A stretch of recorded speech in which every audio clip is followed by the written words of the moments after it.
बहुत समय पहले की बात है।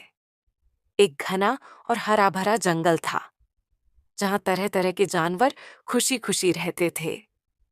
उसी जंगल में रहता था एक बड़ा सा हाथी। नाम था मोती। मोती जितना बड़ा था उतना ही ताकतवर भी। पर अफसोस, वह थोड़ा घमंडी हो गया था। मोती दिन भर जंगल में घूमता और छोटों को डराता। मैं सबसे बड़ा हूं, मेरे सामने किसी की क्या बिसात, वो जोर से चिल्लाता। हर जानवर उसे देखकर रास्ता बदल लेता। खरगोश भागते, बंदर पेड़ों पर चढ़ जाते और हिरण दूर से ही घूमकर निकल जाते। एक दिन मोती की नजर एक छोटी सी चींटी पर पड़ी जो एक कोने में अपने घर के पास मेहनत से दाने इकट्ठा कर रही थी। उसका नाम था बिंदु। वह छोटी जरूर थी, पर बड़ी समझदार और शांत स्वभाव की। मोती को उसकी मेहनत पर हंसी आ गई। अरे, ये तो तिनकों में उलझी है, तेरी क्या औकात मेरे सामने। मोती ने हंसते हुए जोर से जमीन पर पैर पटका। मिट्टी उड़ गई और बिंदु का छोटा सा घर टूट गया। बिंदु ने कुछ नहीं कहा। वह बस मोती को देखती रही और बोली, मोती भाई, ताकत के साथ विनम्रता भी होनी चाहिए। मोती हंस पड़ा। तू मुझे ज्ञान देगी? जा भाग यहां से। बिंदु चुपचाप चली गई, लेकिन उसके दिल में एक बात साफ हो गई।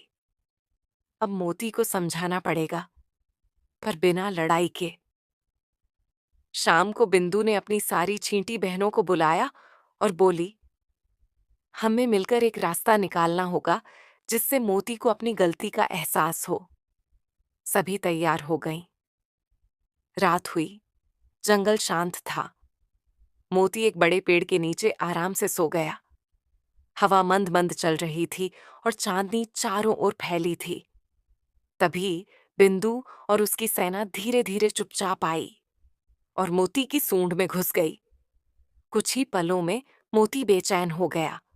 वह उठकर चिल्लाया, अरे ये क्या हो रहा है? मेरी सूंड में कुछ चुभ रहा है। वह सूंड को झटकता, जोर जोर से चिल्लाता और इधर उधर भागने लगा, पर कोई फायदा नहीं। तभी बिंदु की आवाज आई, मोती भाई, हम वही हैं जिन्हें आपने तुच्छ समझा था। अब बताओ, तुम्हारी ताकत कहाँ गई? मोती चौंक गया।